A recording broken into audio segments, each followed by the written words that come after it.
어제는 3.1운동 106주년 되는 날이었습니다. 1919년 3월 1일은 1910년 한일 병탄 이후 9년 동안 숨지게 살던 온 백성들이 분연히 일어나 대한민국이 자주국임과 자주민임을 선언한 날입니다.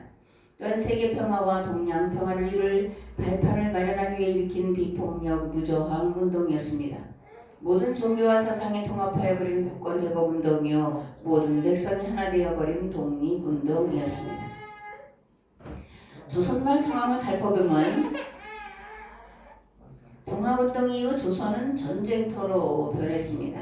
일본이 청나라와 그리고 일본이 러시아와 전쟁을 했는데 그 전쟁터가 한반도 땅이었다라는 거예요. 그리고 청나라와 러시아와의 전쟁에서 이긴 일본이 이제 한국을 식민지로 만들어 버렸습니다. 이때에 국가의 장래를 위해서 일하는 두 부류의 독립운동가들이 있었는데 급진적인 독립운동과 교육을 통한 애국개몽운동이 그것입니다. 급진적인 독립운동가들의 뿌리를 찾자면 신학에서 찾아볼 수 있는데 신학이란 성리학이 아닌 서양의 학문 즉 가톨릭을 말하는 것이고 서양의 발달한 과학기술을 통해 조선의 부국강병을 깨우고자 했던 이들을 신학파다 이렇게 이제 부르고 있습니다.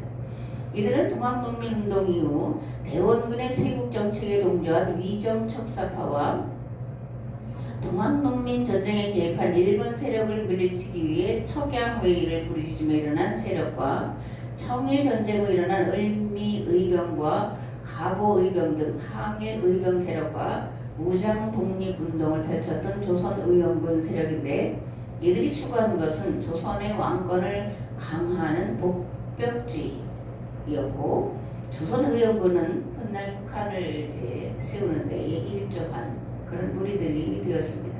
이에 반해서 온건한 독립운동을 추구했던 이들의 뿌리는 개화파라고 볼 수 있는데 개화파란 일본을 통해 기독교와 서양의 과학 문물을 받아들여 새로운 국가 건설을 꾀하던 이들을 말합니다. 이런 온건 개화파는 교육을 통한 애국 개명 운동을 펼쳐서 학교와 병원을 지어 백성들을 교육하는데 모든 역량을 쏟아 부었습니다. 3.1운동은 기독교 세력 즉 온건 개화파의 열매라고 봐도 과언이 아닙니다. 이들은 무장이 아니라 비무장으로 폭력이 아니라 비폭력으로 힘이나 무기를 통해서가 아니라 교육을 통해 백성을 계몽하여 나라를 새롭게 하고자 했습니다. 그리고 그 열매가 3.1운동을 통해 그리고 대한민국 건국을 통해 오늘의 대한민국을 이룰 토대가 되었습니다. 칼을 쓰는 자는 칼로 망하는 것이 하나님의 법인 줄을 믿습니다. 이승만은 1948년 8월 15일에 대한민국 건국을 선포했는데 건국이념은 자유민주주의, 기독교 입국론, 자본주의 시장경제, 한미동맹에 의한 국가안보 등 크게 네 가지로 분류할 수가 있습니다. 독립정신이란 책이 있는데 이승만이 이제 한성 감옥에 수감되어 있던 1904년에 쓴 책인데 요약을 하면 통상을 해야 한다. 외국과 교류하는 것이 부국의 방법이다. 신학문을 익혀야 한다. 신문물이 본인과 국가 발전의 근본이다. 이거 이제 기독교를 말하는 거죠. 외교를 잘해야 한다. 강대국도 혼자서는 살아갈 수 없으며 모든 나라에 공평하게 대해야 한다. 주권을 소중히 여겨야 한다. 국기는 주권의 상징이다.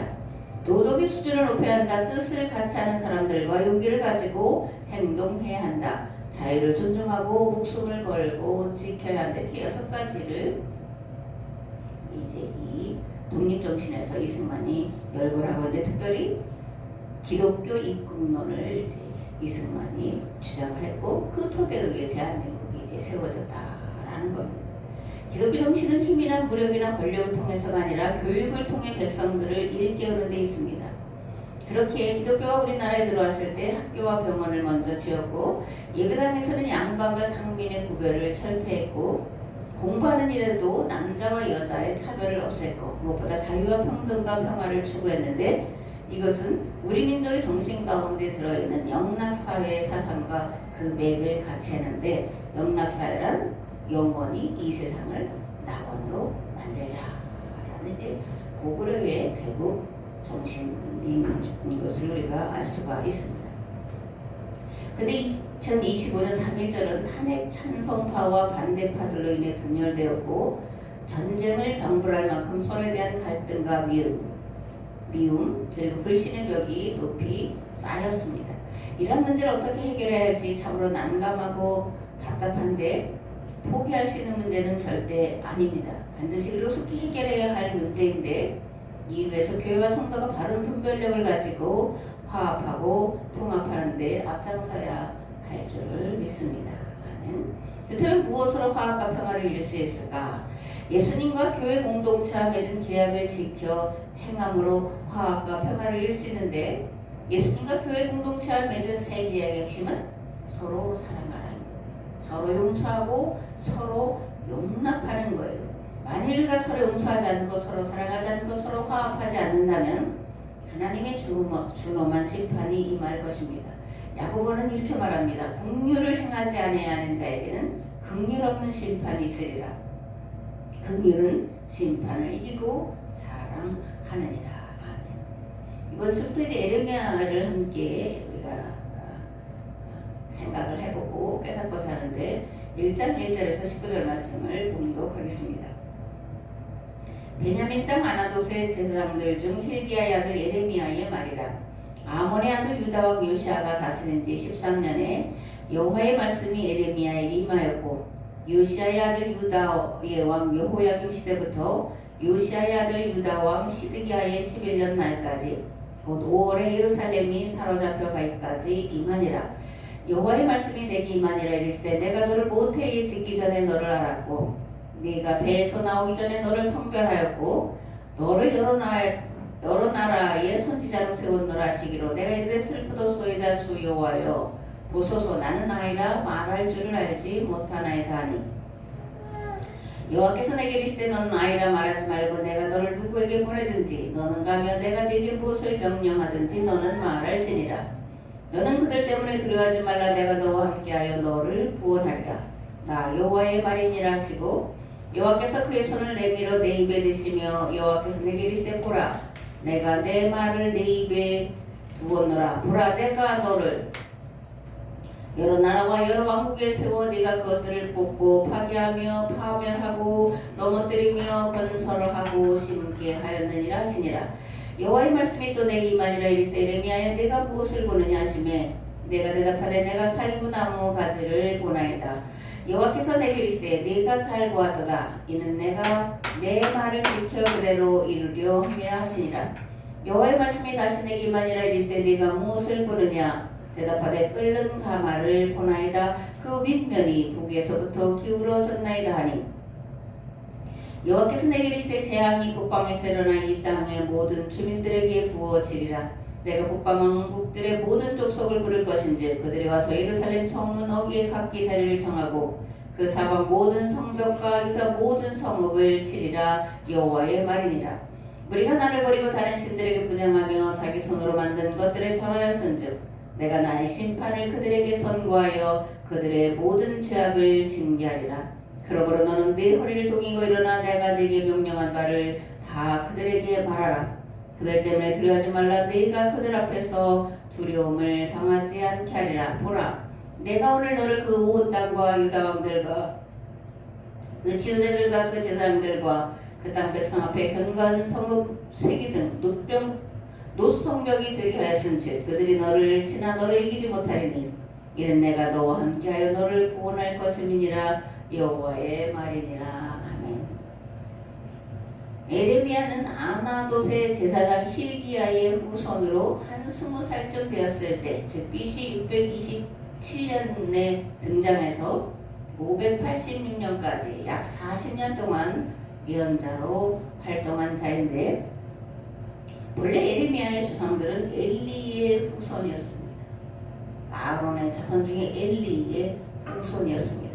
그런데 엘리 가문의 마지막 대제사장이었던 아히멜렉이 다윗을 지지하다가 사울에게 죽임을 당했고 아비아달은 다윗의 후계자로 아도니아를 옹립하려는 음모에 가담했다는 이유로 솔로몬에 의해 아나돗으로 추방되었고 대제사장 자리는 레위 지파가 아닌 아론의 후손이 아닌 기브온 출신 사독에게로 넘어갔고 선지자로 나단과 갓이 활동을 이어가면서 급속하게 이제 바알 신앙으로 또 하나님과 계약 관계가 깨어지는 관계로 나아갔는데 밧세바의 작품이다라고 볼 수가 있습니다.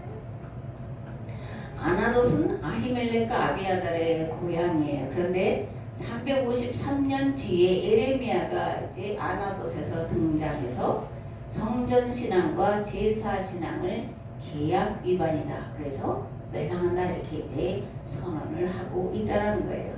대제사장직을 사독에게 빼앗기고 고향으로 쫓겨난 아론의 후손들은 사실 먹고 살 길이 막연했습니다. 그러나 이들은 오직 하나님만 바라보고 그들에게 주어졌던 본래의 대제사장의 직분을 지키기 위해서 율법과 계명을 가르쳤고 자신들도 그 말씀대로 살기 위해 몸부림쳤는데 그러한 기반 위에서 에레미야가 등장을 했다라는 겁니다. 모든 일에 우연은 없습니다. 특별히 중요한 것은 부모가 자식을 위해 한 기도는 결코 땅에 떨어지지 않게 하신다라는 거예요. 그렇게 아무리 힘들고 어렵더라도 자녀들을 말씀의 반석에 세우기 위해 최선을 다해야 합니다. 하나님께서 쓰실 수 있는 믿음의 사람으로 키워내기 위해 최선을 다해야 합니다. 그러면 반드시 하나님께서 하나님 나라와 그의 의를 이루는 충성되고 신실한 일꾼으로 세워주실 줄을 믿습니다. 아멘.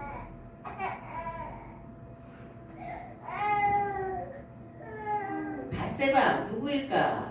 솔로몬의 어머니인데 밧세바는 아히도벨의 손녀로 정치 수완이 뛰어난 여인이었습니다. 사무엘하 11장 3절에 보면 엘리암의 딸이요 햇사람 우리아의 아내 이렇게 밧세바를 소개하고 있고 사무엘하 23장에 보면 길로 사람 아히도벨의 아들 엘리암이다 이렇게 소개를 하고 있습니다. 그러니까 밧세바는 누구예요? 엘리암의 딸이고 엘리암은 아히도벨의 아들이다. 이런 거죠. 그러니까 아히도벨은 밧세바의 할아버지다 이러는 거예요. 그는 길로 출신 다윗의 모사였습니다. 그러다가 압살롬이 다윗에게 반역하자 압살롬 편에 섰고 다윗이 압살롬을 피해 예루살렘에서 도망갔을 때 다윗을 제거할 방책을 이제 제시를 합니다. 그런데 압살롬이 다윗이 보낸 후세의 계책을 취하고 아히도벨의 계책을 버리게 돼요. 압살롬은 후세의 뜻을 따랐다가 다윗의 군대에게 패하고 비참한 죽음을 맞이하게 됩니다. 그리고 아히도벨은 고향으로 돌아가서 스스로 목숨을 끊게 되는데 그 아히도벨의 손녀가 밧세바다. 다윗이 임종이 가까웠을 때 밧세바는 나단을 다윗에게 보내서 솔로몬으로 후계자를 삼도록 계략을 꾸몄고 그 계략대로 솔로몬이 왕으로 이제 등극을 하게 되죠. 아론의 후손이 아닌 사독으로 대제사장직을 맡게 하고 나단과 갓을 중용하면서 결국 밧세바의 계략이 이스라엘을 패망의 나락으로 떨어지게 만드는 원인이 되고 말았다라는 겁니다. 한 사람을 세우느냐 또는 한 사람을 피하느냐에 따라서 어떤 사람을 선택하느냐 아니냐에 따라서 나라의 운명이 이렇게 갈라진다는 것을 또한 우리가 알 수가 있죠. 이제 예레미야 눈물의 선지자 이렇게 말하는데 선지자 또는 예언자는 누구를 말할까? 두 부류의 예언자가 있습니다. 하나는 참 예언자이고 다른 하나는 거짓 예언자인데 참 예언자들은 어떻게 등장하냐면 여호와께서 말씀하시되 이는 여호와의 말씀이니라 이런 말을 하면서 등장하는데 이것을 이제 히브리어로 하면 코아마르 야훼예요. 그러니까 코아마르 야훼는 하나님께서 세우셔서 하나님의 말을 대신하게 한 자, 이들이 이제 참 예언자 또는 참 선지자다 이렇게 말합니다. 이런 참 예언자들은 공통적으로 외치는 것이 있었는데 공의와 정의를 행하라고 부르짖었다라는 거예요. 하나님의 공의와 정의, 평등이고 공평입니다. 더불어 함께 그리고 서로 사랑하며 살라는 거예요. 특히 경제적 공평을 이제 성경은 많이 말하고 있는데, 왜냐하면 경제적인 불공평이 진짜 불공평이기 때문에 그렇습니다. 그러므로 경제적 평등이 진정한 평등이 되는 거죠. 그죠? 신분, 지위, 남녀 차별이 다 없어졌다 해도 여전히 그 차별을 우리가 느끼고 불평등하다고 살아가는 건 뭐냐? 경제적으로 평등하지 않기 때문에 그러는 거예요. 많이 가진 자와 적게 가진 자의 차이가 결국은 불평등을 가져오는 성경이 말하는 공의와 정의를 위반하는 죄라는 것도 우리가 알아야 됩니다. 두 번째는 거짓 예언자인데, 거짓 예언자의 등장은 왕정기와 그 맥을 같이 하고 있고, 특별히 다윗 솔로몬으로 이어지는 세습 왕정 때 이제 거짓 예언자들이 대거 등장을 하고 있는 것을 볼 수가 있습니다. 이들은 하나님께서 세우신 자들이 아니라 왕이 세운 자들이라는 거예요. 그러니까 왕의 정치적인 참모, 이제 거짓 예언자다 또는 궁중 예언자다 이렇게 말하는데, 대표적으로 이제 나단과 갓이 이제 나오고 있습니다. 그렇다면 거짓 예언자 또는 궁중 예언자로 불리는 이들의 특징은 무엇일까? 꿈에 하나님이 이렇게 말씀하셨다라고 말하고 있다라는 거예요. 우리가 이제 성경에 사무엘 하나 이렇게 보면 특별히 나단의 꿈 얘기가 이제 몇 번 나오는데, 하나님께서 꿈으로 말씀하셨다 이러는 거예요. 그런데 정말 하나님께서 꿈으로 말씀하셨냐? 아니냐? 이걸 우리가 이제 생각을 해봐야 되고 분별을 해봐야 되는데, 사무엘하 7장에 이런 말씀이 기록되어 있습니다. 여호와 하나님이 이제 주의 종과 종의 집에 대하여 말씀하신 것을 영원히 세우셨사오며 말씀하신 대로 행하사 사람이 영원히 주의 이름을 크게 높여 이르기를 만군의 여호와는 이스라엘의 하나님이라 하게 하옵시며 주의 종 다윗의 집이 주 앞에 견고하게 하옵소서. 주께서 이 좋은 것을 주의 종에게 말씀하셨사오니 이제 청하건대 종의 집에 복을 주사 주 앞에 영원히 있게 하옵소서. 주 여호와께서 말씀하셨사오니 주의 종의 집이 영원히 복을 받게 하옵소서. 아멘. 사무엘하 7장 29절, 많은 성도들이 좋아하는 구절이에요. 주의 종의 집이 영원히 복을 받게 하옵소서. 그런 말씀인데, 근데 다윗이 이렇게 하나님 앞에 나아가 기도하는 이유가 있어요. 그것은 사무엘하 7장에 보면 이제 이런 이야기가 나옵니다. 다윗이 나는 백향목 궁궐에 거하는데 하나님의 법궤는 성막에 있으니 참으로 죄송하다. 어떻게 했으면 좋겠냐 이렇게 말을 하자 나단이 그 다음날 다윗에게 와서 이렇게 이제 말합니다. 밤에 하나님이 나에게 말씀하시기를 내가 다윗의 이름을 영화롭게 하고 영원토록 그 왕위가 끊이지 않게 하고 혹여 후손들이 잘못을 저질렀을지라도 사울에게 심판하신 것처럼 하시지 않겠다. 이렇게 하나님이 약속하셨다. 꿈으로 말씀하셨다. 이렇게 이제 나단이 다윗에게 말하니까 다윗이 그 말을 아멘으로 받고 가서 감사의 기도를 올렸다. 이런 내용인 거예요. 그러면 방금도 말씀드렸지만 정말로 하나님께서 나단에게 이렇게 말씀하셨을까? 라는 건데, 우리는 그동안 그렇게 믿어서, 그죠? 지금도 강단에서 많이 그렇게 이제 설교를 하는데, 그런데 실제로는 나단의 정치 공작이었다. 그럼 이제 이런 의미이 들 거예요. 아니, 하나님께서 예언자를 통해 꿈에 말씀하셨다고 하는데 그게 거짓말일 수 있냐?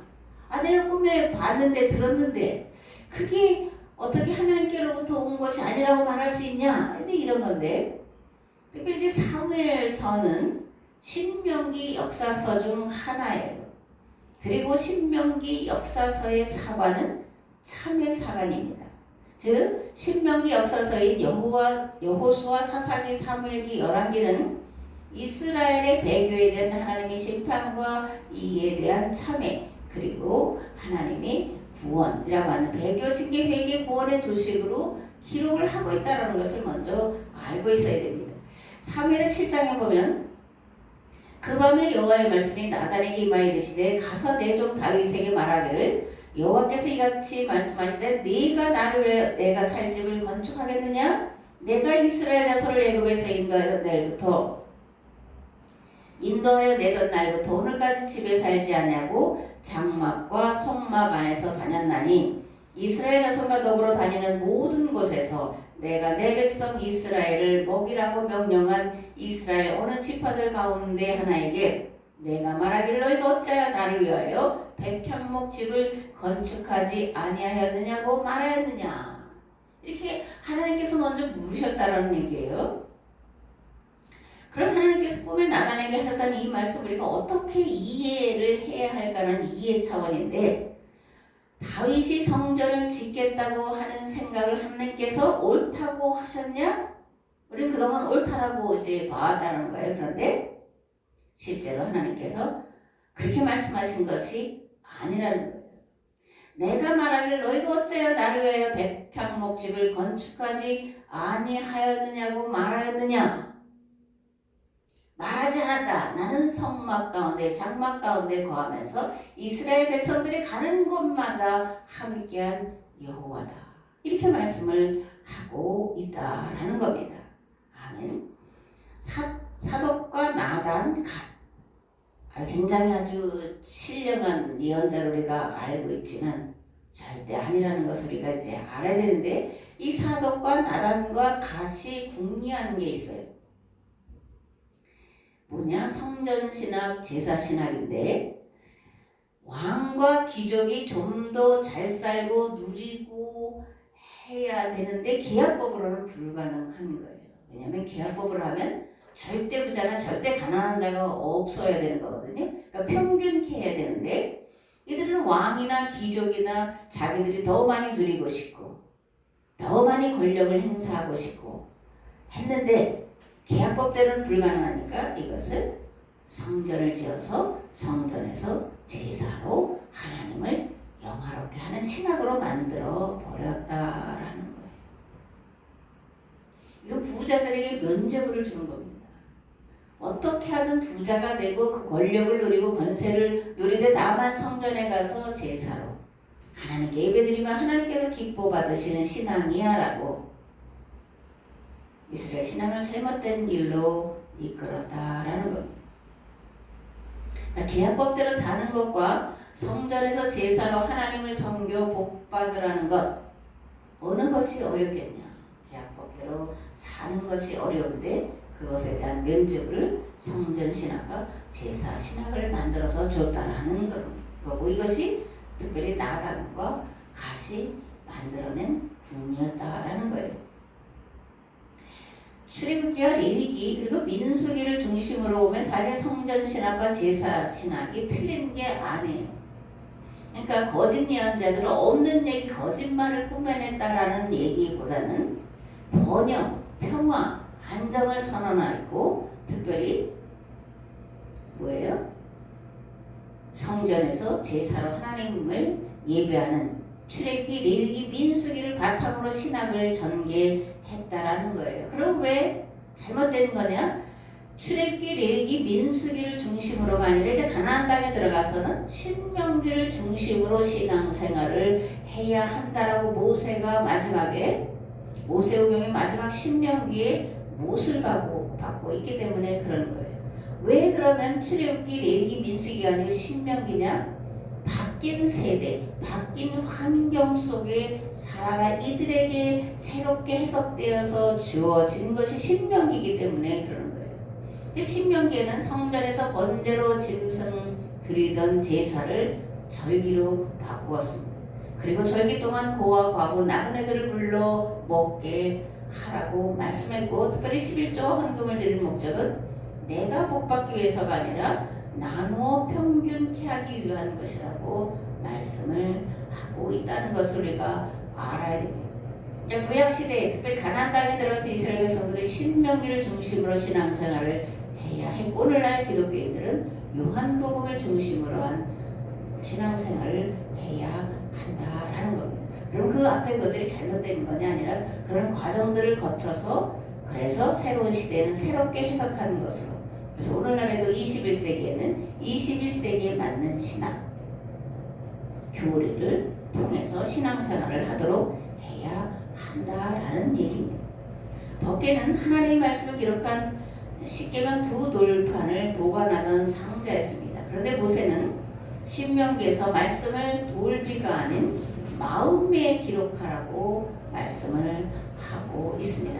신명기 6장 4절에서 9절에 보면 이스라엘아 들으라 우리 하나님 여호와는 오직 유일한 여호와이시니 너는 마음을 다하고 뜻을 다하고 힘을 다하여 네 하나님 여호와를 사랑하라. 오늘 내가 네게 명하는 이 말씀을 너는 마음에 새기고. 돌판에 새겨진 십계명이 아니라 이제 그것을 모세가 다시 모압들에서 2년 동안 반복해서 설교한 그 말씀, 오늘 내가 네게 명하는 이 말씀을 마음에 새겨라. 마음의 신비에 기록하고 그 말씀대로 살아라. 이렇게 말씀하고 있다라는 겁니다. 하나님께 세우신 참 예언자들은 그럴싸한 말로 현혹하는 자들이 아니었습니다. 도리어 이스라엘 백성들이 하나님과 신의 산에서 맺은 계약법을 위반하여 거룩하게 살지 않는 것을 고발하던 자들이었습니다. 그렇다면 신의 산 계약법에서 말하는 내가 거룩하니 너희도 거룩하라는 말씀의 의미는 무엇일까? 앞에서도 말씀드렸지만 서로 사랑하며 살라는 거예요. 서로 돕고 세우며 살라는 겁니다. 서로 용서하고 용납하며 살라는 것이 내가 거룩하니 너희도 거룩하라는 말씀의 본래의 의미다라는 겁니다. 아멘. 예레미야는 눈물의 선지자라고 이제 많이 알고 있죠. 이제 정의의 사도함을 아모스, 눈물의 선지자로 예레미야 이렇게 알고 있는데, 왜냐하면 그가 눈물이 마를 날이 없이 살았기 때문에 그러는 거예요. 그래서 예레미야 9장에 보면 예레미야가 이렇게 말합니다. 어쩌면 내 머리는 물이 되고 내 눈은 눈물 근원이 되고 죽임을 당한 딸 내 백성을 위하여 주야로 울리로다. 이렇게 탄식하고 있는 예레미야를 만나게 되는데 1장에 보면 이제 뭐를 보냐고요? 북쪽에서 가마가 기울어서 뜨거운 샘물이 흘러내리는 모습을 예레미야가 보는데 이건 뭐예요? 바벨론이 잠시 후면 이스라엘을 침략해서 이스라엘이 멸망할 것을 보여주고 있는 거기 때문에 그것을 보면서 어떻게 울지 않을 수가 있냐, 어떻게 부르짖지 않을 수가 있냐, 어떻게 외치지 않을 수가 있냐. 그래서 내 머리가 물이 되고 내 눈이 눈물 근원이 된다는, 밤낮 가리지 않고 눈물로 이 백성의 회개를 위해서 기도할 텐데 이렇게 탄식하고 있는 예레미야이기 때문에 눈물의 선지자다 이렇게 이제 부르고 있다라는 거죠. 예언자들은 하나님과 맺은 신의 산 계약법을 따라 살지 않으면 심판받고 멸망할 것이라고 끊임없이 선포하는 자들입니다. 그러나 멸망만 선포하는 것이 아니라 멸망 이후 회복을 대비해 놓고 있다는 것이 참 예언자들과 거짓 예언자들의 아주 극명한 차이입니다. 비록 지금은 말씀을 거역하여 멸망할 것이지만 그러나 언제든지 여호와께로 돌이키기만 하면 다시 회복시키실 것을 선포한 자들이 참 예언자였다라는 겁니다. 예레미야는 이스라엘이 어떻게 하느냐에 따라 바벨론의 운명이 달려있다 이렇게 선포했는데, 그가 믿은 하나님은 어떤 하나님이시기 때문에 역사의 주관자이신 하나님이기 때문에 이렇게 선포를 하고 있습니다. 바벨론의 운명은 결정되어 있는 것이 아니라는 거예요. 이스라엘이 어떻게 하느냐에 따라서 결정된다라는 겁니다. 이런 마찬가지로 오늘날도 교회가 내가 어떻게 기도하고 어떻게 살아가느냐에 따라서 세상 역사가 바뀐다. 세상의 흥망성쇠가 교회에게 달려있다. 이렇게 말씀하고 있는 것을 우리가 알아야 됩니다. 아멘. 이제 신명기 운동을 통해서 바벨론에서 이제 유다인들이 다시 귀환하는데, 이 신명기 운동을 펼친 자들 예레미야의 제자들이다 이렇게 말합니다. 왜냐하면 이들이 이제 신명기와 예레미야가 예언한 말씀을 가지고 가서 신앙 회복 운동을 펼쳤기 때문인데, 이들은 예레미야가 선포한 대로 바벨론에 의해서 예루살렘이 멸망하는 것을 직접 경험을 하는 거예요. 그래서 예언자의 말이 하나님의 말씀이구나를 경험했기 때문에, 그러면 바벨론 70년 만에 돌아오게 하시겠다고 하는 그 약속도 하나님께서 반드시 이루실 것이라는 것을 믿었고, 그럼 바벨론에서 어떻게 해야 돌아올 수 있냐? 신명기의 말씀을 재발견해서 그래서 그것을 가정에서 자녀들에게 부지런히 가르쳐 지키게 함을 통해서 돌아올 수 있다라고 선포했기 때문에 이들을 예레미야의 제자들이다, 신명기 역사가들이다, 신명기 운동가들이다 이렇게 이제 말을 하고 있다라는 겁니다. 포로기 직전과 포로기 연자들은 이스라엘의 멸망을 예고했습니다. 그러나 뭐라 그랬어요? 멸망 이후에 살 길을 대비해 놓았는데 그것이 신명기였다. 신명기를 통한 신앙 회복 운동, 말씀 회복 운동이었다라는 겁니다. 예레미야에게 주어진 사역 무엇일까? 하나님께서 예레미야를 부르시잖아요. 내가 너에게 뽑고 파괴하고 파멸하고 넘어뜨리며 건설하고 심게 하는 그런 사역을 하게 하겠다 이렇게 이제 말씀을 하고 있고, 이 말씀대로 하나님께서는 예레미야가 말한 대로 나라가 망하거나 세워지게 하셨음을 알 수가 있습니다. 아멘. 그런데 이 세우고 파멸하고 뽑고 파괴하고 넘어뜨리고 건설하고 심는 그런 권세는 예레미야에게만 주어진 것이 아니라 오늘날 교회에게 주어진 권세라는 거예요. 마태복음 16장에 이렇게 기록되어 있습니다. 또 내가 네게 이르노니 너는 베드로라. 내가 이 반석 위에 내 교회를 세우리니 음부의 권세가 이기지 못하리라. 내가 천국 열쇠를 내게 주리니 네가 땅에서 무엇이든지 매면 하늘에서도 매일 것이요 네가 땅에서 무엇이든지 풀면 하늘에서도 풀리리라. 아멘. 세계가 천 혼란과 무질서와 무법 상태를 질서와 조화와 법과 상식이 지배하는 세상으로 만들어 갈 수 있는 길은 교회가 어떻게 하느냐에 달려 있습니다. 그렇다면 교회 어떻게 해야 할까? 먼저 하나님의 말씀 온전히 깨달아 알기 위해 말씀을 항상 가까이 해야 합니다. 자녀들에게 말씀을 부지런히 가르치고 말씀대로 살아가도록 교육하고 훈련시켜야 합니다. 그리고 하나님 앞에서 끊임없이 자신을 성찰하는 기도를 해야 합니다. 그러면 긍휼과 자비가 풍성하신 하나님께서 성령을 각 사람의 마음 가운데 성령을 교회 공동체에서 부어주실 것이요 성령의 도우심과 능력으로 이 세상을 그리고 가정을 하나님 나라로 만들어가게 역사하실 것입니다. 아멘.